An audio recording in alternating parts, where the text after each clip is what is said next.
हाय, good morning प्यारे बच्चों। आप सभी का हमारे YouTube channel Singh classes Aligarh में स्वागत है। आज हम लोग 12th क्लास केमिस्ट्री सब्जेक्ट के फर्स्ट चैप्टर सॉलिड स्टेट ठोस अवस्था के बारे में चर्चा करने वाले हैं। जैसा कि हम सभी जानते हैं पदार्थ और द्रव्य के बारे में कि द्रव्य जो होता है उसके तीन अवस्थाएं मेन रूप से रहती हैं फिजिकल क्लासिफिकेशन के ड्यू टू ठोस द्रव गैस। उसमें से हमने लास्ट ईयर बेटे गैस स्टेट 11th स्टैंडर्ड में अध्ययन किया था। आज इस साल हमें ठोस और जो लिक्विड फेस रहेगा उसको हम लोग सॉल्यूशन नाम से सेकंड यूनिट में पढ़ेंगे। आज हम फर्स्ट यूनिट की बात करते हैं ठोस अवस्था। तो सबसे पहले फर्स्ट ऑफ वन चाहते तो ये पढ़ सकते हैं कि द्रव्य क्या होते हैं, वही डेफिनेशन से पुरानी कि वे वस्तुएं जो स्थान घेरती हैं, भार होता है, द्रव्यमान होता है, अनुभव कर सकते हैं, यही सारी बातें। बट अपना स्टैंडर्ड जो टॉपिक है तो उसको हमने क्लासीफाई किया। बहुत सारी उसकी स्टेट्स होती हैं, 4 से 5 स्टेट रहती हैं।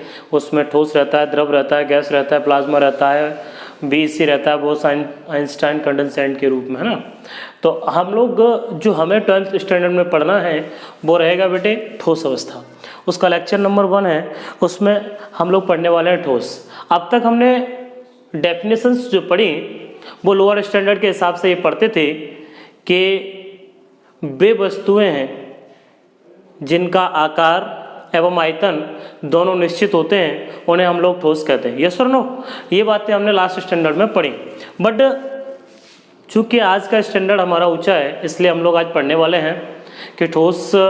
तो इसमें पढ़ेंगे ऐसे substance which possess melting point higher than room temperature. मतलब ये है कि वे वस्तुएं जिनका गलनांक, ध्यान रखें मैं गलनांक की बात कर रहा हूँ, जिसको मेल्टिंग पॉइंट कहते हैं, is greater than room temperature.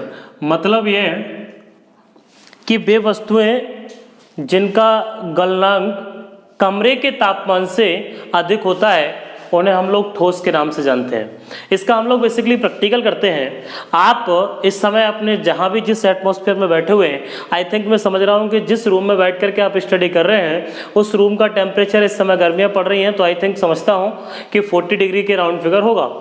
अब आप अपने आसपास चारों तरफ निगाह घुमा करके देखिएगा कि ऐसी कौन कौन सी चीज़ें हैं जो उस टेम्परेचर पर मेल्ट नहीं हो रही, अर्थात आपके चारों तरफ। जैसे मैं देख रहा हूँ कि मेरे हाथ में ये मार्कर है, ये पीछे बोर्ड लगा हुआ है, ऊपर फैन है, ये स्टैंड रखा हुआ है, बेंचें पड़ी हुई हैं, तख्त रखा हुआ है, बहुत सारी चीज़ें, पेन मार्कर वगैरह मेरे हाथ में बहुत चाहिए, रिंग है। ये सारी चीज़ें जो हमें दिख रही हैं, जो मेल्ट नहीं हो रही, अर्थात गल नहीं रही, पिघल नहीं रही, इन सारी वस्तुओं को हम लोग क्या कहने वाले हैं बेटे? ठोस कहने वाले हैं। अगर हम इसके बेस से द्रव की और गैसेस की भी डेफिनेशन देना चाहें तो कह सकते हैं। अगर मैं बात कर रहा हूँ ठोस की, फिर समझ लें हम लोग पीछे जो डेफिनेशंस पढ़ते थे वो सारी प्रॉपर्टीज थी कि वे वस्तुएं जिनका आकार एवं आयतन दोनों निश्चित होते हैं उनको हम लोग ठोस कहते हैं। लाइक ये मार्कर है, मार्कर की शेप कैसी है? इस समय बेलनाकार है, ठीक। और इसका वॉल्यूम अर्थात जो आयतन है वो कितना रहा होगा? जितनी ये जगह को ऑक्यूपाई कर रहा है, जितनी जगह घेर रहा है उसको हम लोग आयतन कहते हैं। लेकिन बात कर रहे हैं हम लोग यहाँ पर ठोस की, तो ठोस मैंने आपको बताया कि जिनका मेल्टिंग पॉइंट रूम टेम्परेचर से ज़्यादा होता है उनको हम लोग कहते हैं ठोस। अब ठोस जब पढ़ते हैं तो ठोस के बाद ये बात आती है कि ठोस की क्या क्या विशेषताएं हैं, ठोसों की प्रॉपर्टीज़ क्या क्या हैं, कैरेक्टरिस्टिक्स क्या हैं। उसके बाद हम लोग पढ़ेंगे ठोसों का क्लासिफिकेशन, है ना। तो ठोस की प्रॉपर्टीज़ के बारे में जान लेते हैं। और द्रव, और अगर इसकी बात करते हैं तो वे पदार्थ जिनका मेल्टिंग पॉइंट कमरे के तापमान से कम होता है तथा बॉइलिंग पॉइंट कमरे के तापमान से ज़्यादा होता है, अर्थात क्वथनांक जिसको कहते हैं, यदि वो कमरे के ताप से अधिक होता है तब उसको हम लोग कहते हैं बेटे द्रव, जिन्हें लिक्विड के नाम से जानते हैं। तीसरी गैस आती है, तो जिनमें बॉइलिंग पॉइंट और मेल्टिंग पॉइंट दोनों ही कमरे के तापमान से कम होते हैं, उनको गैस स्टेट के नाम से जानते हैं। तो फर्स्ट वन, तो ठोस स्टेट, हम लोग सॉलिड स्टेट की बात कर रहे थे, इसमें ठोस था, तो ठोस को डिफाइन किया। बात करते हैं कि ठोस की प्रॉपर्टीज या कैरेक्टरिस्टिक्स क्या है, विशेषताएं। तो ठोसों की जो विशेषताएं रहती हैं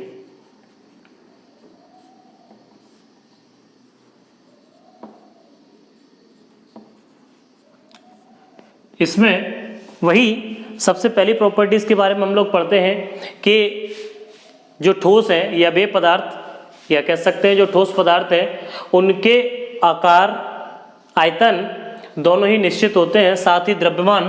तो हम यहाँ बात करेंगे कि जो द्रव्यमान है, आकार है व आयतन, ये बेटे सभी निश्चित होते हैं। ध्यान रखना कि जो ठोस पदार्थ होते हैं उनका द्रव्यमान, आकार और आयतन निश्चित होता है। जैसे मैं इस मार्कर की बात कर रहा हूँ, अगर इसके मास की बात करूँ, क्योंकि ये बिकॉज सॉलिड है, अगर इसकी बात करता हूँ, इस पूरे यूनिवर्स में, पूरे ब्रह्मांड में कहीं पर भी लेकर के जाना, इसके मास में किसी प्रकार का कोई भी परिवर्तन नहीं आएगा, और ना ही इसकी जो शेप है अर्थात आकार है वो कहीं पर भी लेकर के जाना जैसा आज दिख रहा है वैसा ही हमेशा दिखेगा। और किसी भी प्लेटलेट पर लेकर के जाना, किसी भी ग्रह पर लेकर के जाना, सभी जगह ऐसा ही दिखने वाला है।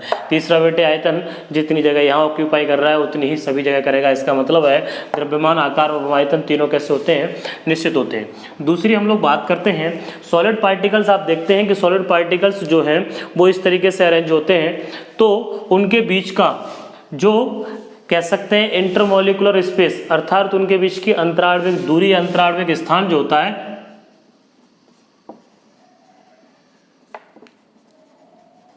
अंतराण्विक स्थान, वो बेटे बहुत कम होता है। ध्यान रखना इनके बीच जो अंतराण्विक स्थान है, अंतराण्विक स्थान का मतलब है कि ये कण रखे हैं, ये पार्टिकल्स हैं, इनके बीच का जो स्थान है वो कैसा है, वो बहुत कम है, ना के बराबर है। इसका मतलब है हम इसके बेस पर ये बता सकते हैं कि इनके बीच, हम लोग पहले पढ़ते आ रहे हैं, इस तरीके से बताते हैं,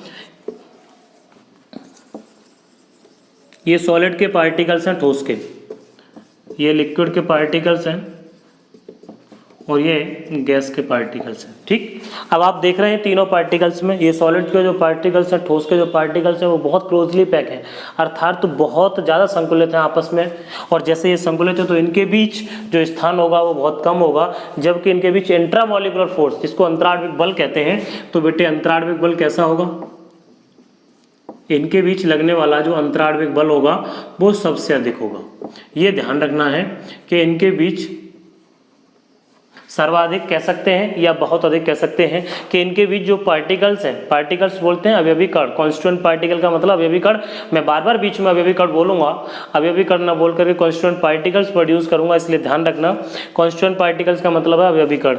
इस कैसा होता है बेटे, ये बहुत पास पास होते हैं, इसलिए इनके बीच जो लगने वाला इंट्रामॉलिक्यूलर फोर्स है अर्थात अंतराण्विक बल वो बहुत अधिक होता है। अब ये जो पार्टिकल्स हैं और ये जो पार्टिकल्स हैं, इसके पार्टिकल्स जो गैस और लिक्विड है, इनके पार्टिकल्स थोड़े दूर दूर होते हैं, इसलिए चल पाते हैं, लेकिन ये अपनी जो स्थिति है, माध्य स्थिति, केवल इसके उधर उधर केवल ऑसिलेट कर सकते हैं, अर्थात केवल दोलन कर सकते हैं। क्यों?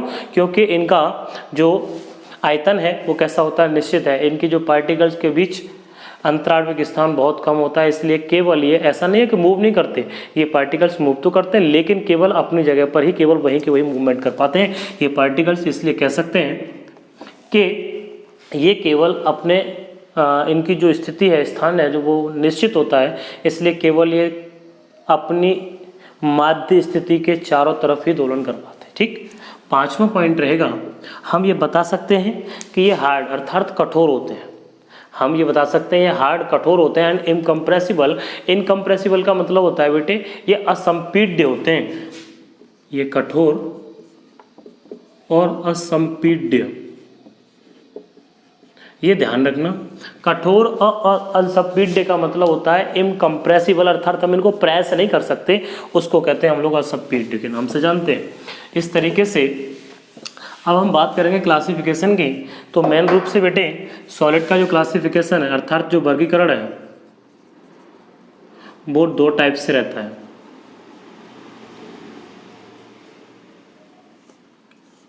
क्लासिफिकेशन ऑफ सॉलिड्स दो टाइप से रहता है। फर्स्ट वन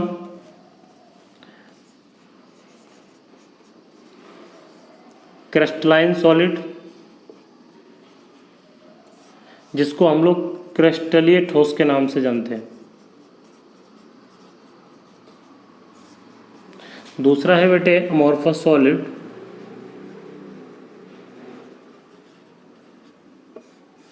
जिसको अक्रिस्टलीय ठोस के नाम से जानते हैं।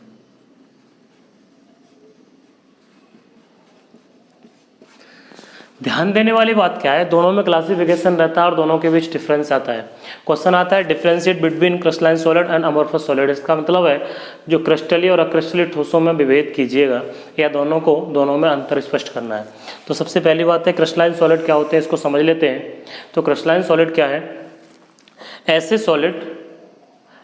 सॉलिड जिसमें अवयवी कणों की एक नियमित व्यवस्था होती है। ध्यान रखना, रेगुलर अरेंजमेंट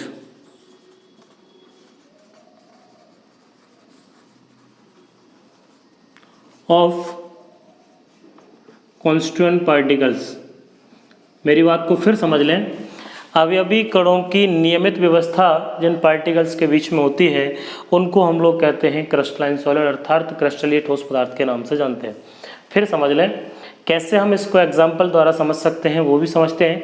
अमॉर्फस सॉलिड और इन दोनों में मैं कॉन्स्टिट्यूएंट पार्टिकल वर्ड यूज कर रहा हूँ, इसका मतलब अवयवी कणों की बात कर रहा हूँ कि ऐसे ठोस जिनमें अवयवी कणों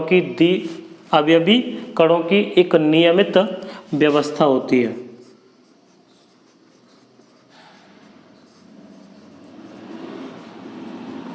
नियमित व्यवस्था होती है अवयवी कणों की, उसको कहते हैं क्रिस्टलाइन। जबकि जिनमें अनियमित व्यवस्था होती है,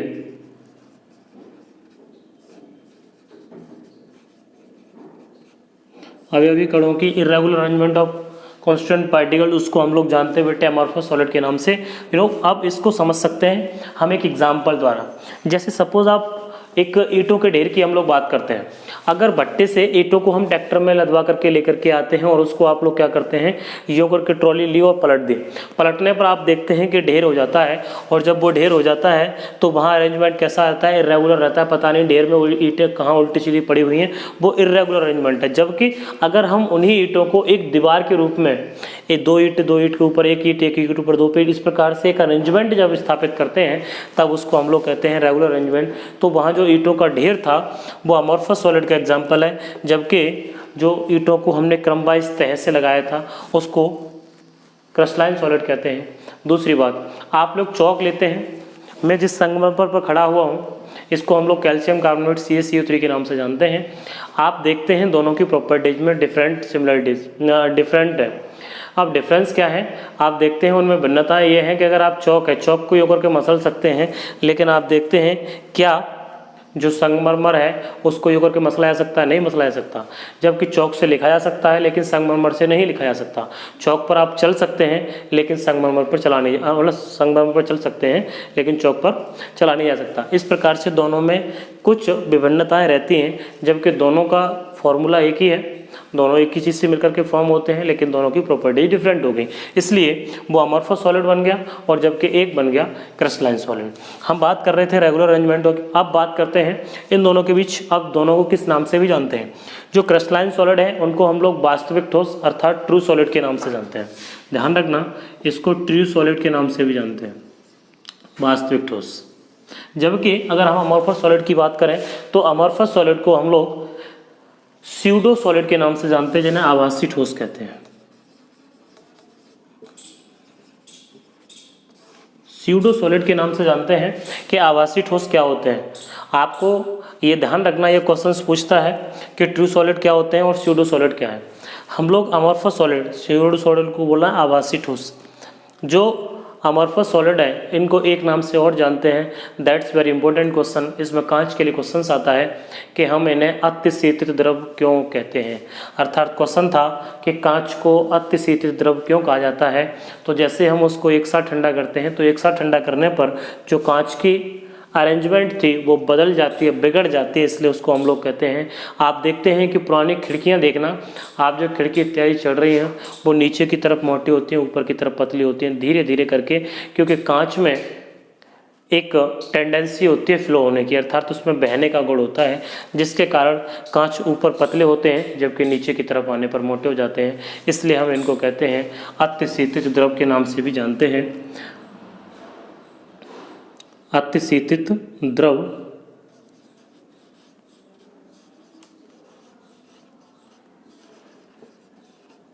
अगर इंग्लिश में बात करें तो ये कह सकते हैं super cooled liquid.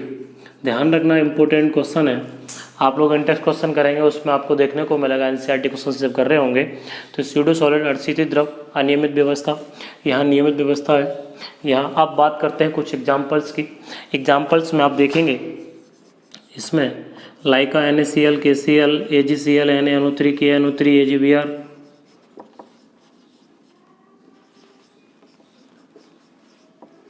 It's extra, इस तरह के बहुत सारे अलॉट ऑफ एग्जाम्पल्स हैं क्रिस्टलाइन सॉलिड के। और हमें इस साल अपने वीडियो सिलेबस में क्रिस्टलाइन सॉलिड को पढ़ना है, ना कि अमॉर्फस सॉलिड को। अमॉर्फस सॉलिड में एग्जाम्पल्स आते हैं लाइक, जैसे बात करें हम लोग अमॉर्फस सॉलिड के एग्जाम्पल्स की, प्लास्टिक, कांच, जितने भी तरह के पॉलीमर्स हैं अर्थात बहुलक जितने भी हैं वो सब इसी के एग्जाम्पल्स हैं। स्यूडो सॉलिड, अमॉर्फस सॉलिड जिसको नाम से जानते हैं, प्लास्टिक हो गया, पॉलीमर हो गया, ग्लास हो गया, ये जितने भी एग्जाम्पल हैं। अब बात करेंगे हम लोग इसकी, अब थोड़ा सा अरेंजमेंट के बेस पर समझ लेते हैं कैसे। जैसे मैं अभी अरेंजमेंट की बात आपसे कर रहा था तो देखिए कैसे अरेंजमेंट चेक करते हैं। मैंने बोला यहाँ रेगुलर अरेंजमेंट था, उधर इरेगुलर अरेंजमेंट था। पार्टिकल्स ले लेते हैं A प्लस B माइनस, ये A प्लस एक पार्टिकल है, दूसरा B माइनस है, तीसरा A प्लस है, चौथा B माइनस है, फिर A प्लस, फिर B माइनस। अब आप चेक कर रहे हैं B minus, A plus, B minus, A plus, B minus, A plus, A plus, B minus, A plus, B minus, A plus, B minus.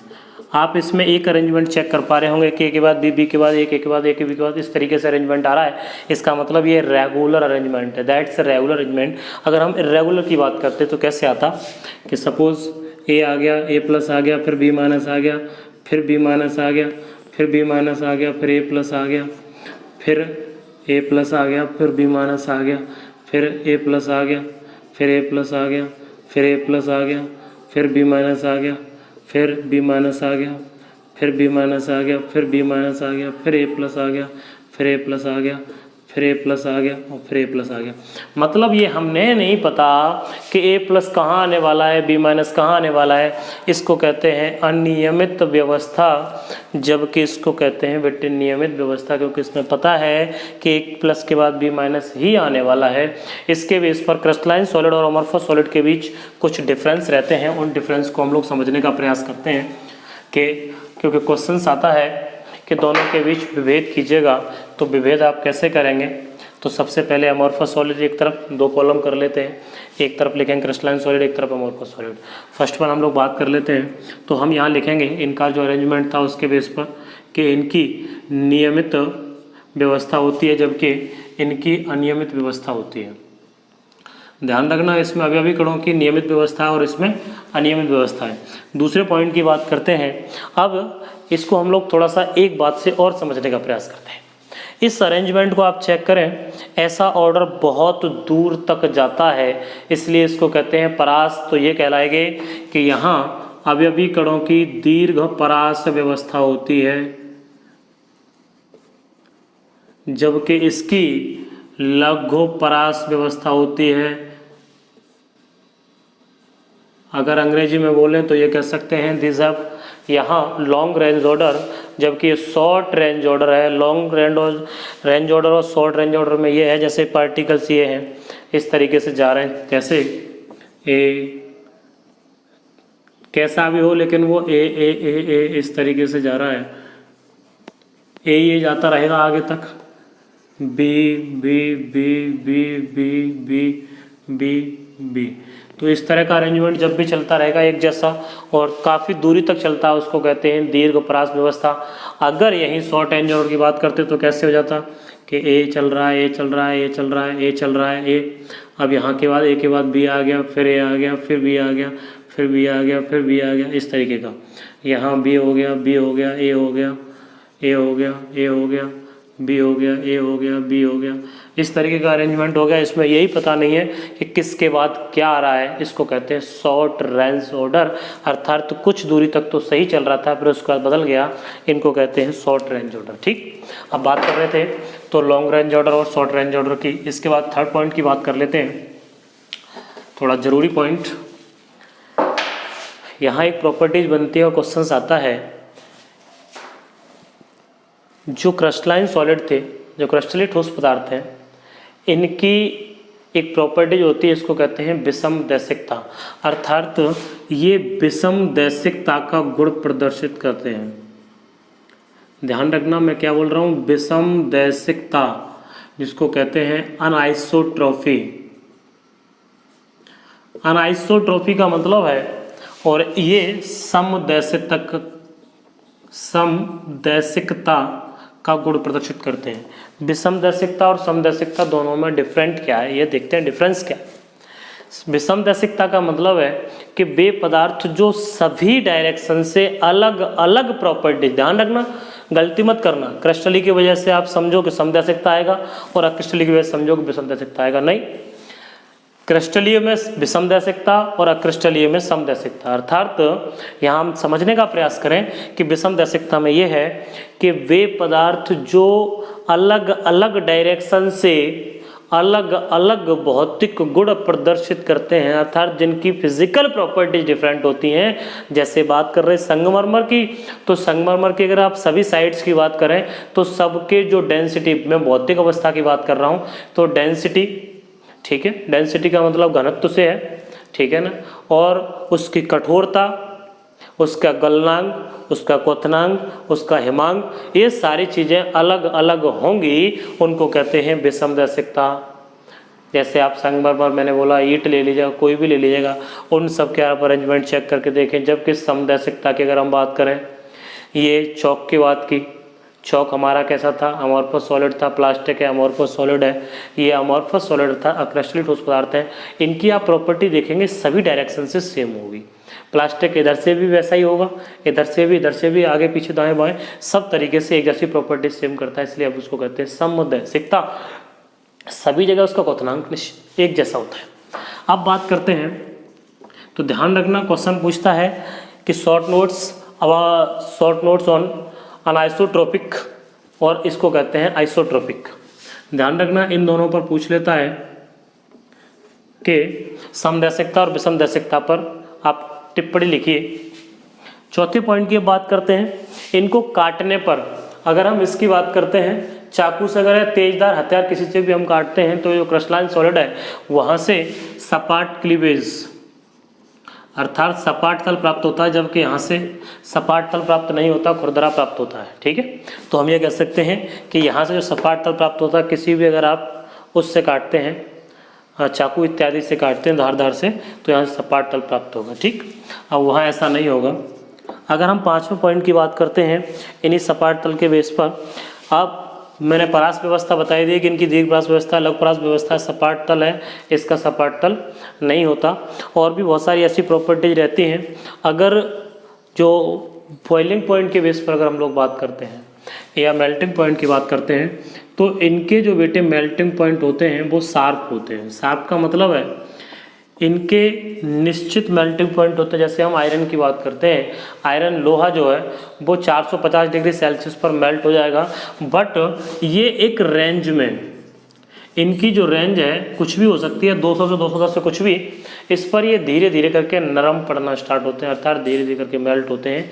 इस प्रकार का प्रोसेस आप समझने का प्रयास करें। अगर हम मेल्टिंग पॉइंट की बात करते हैं, इनके शार्प मेल्टिंग पॉइंट होते हैं, जबकि इनके शार्प मेल्टिंग पॉइंट नहीं होते, ये एक रेंज में होते हैं, ठीक है। हम लोग इस तरीके से दोनों की बात कर चुके थे कि अगर हम लोग क्लासिफिकेशन करते हैं तो ये क्या होते हैं, क्रिस्टलाइन और अमॉर्फस सॉलिड क्या हैं, दोनों के वर्गीकरण के बारे में हम लोगों ने पढ़ा। अब हम लोग पढ़ने वाले हैं इसमें जो क्रिस्टलाइन सॉलिड है, मेन रूप से टॉपिक यही है कि क्रिस्टलाइन सॉलिड क्या होते हैं, ठीक है। अब इन पर बेस्ट वेटे क्वेश्चन आते हैं, छांटने को आता है, आपसे पूछेगा कि आपको इनमें से छांट करके बताना है कि कौन अमॉर्फस है, कौन क्रिस्टलाइन है। आप देख सकते हैं, घर के लिए कुछ होमवर्क हो जाएगा इस पर बेस्ड। होमवर्क में शॉर्ट नोट्स लिखने, टिप्पणी लिखनी। फर्स्ट, स्यूडो सॉलिड क्या होते हैं,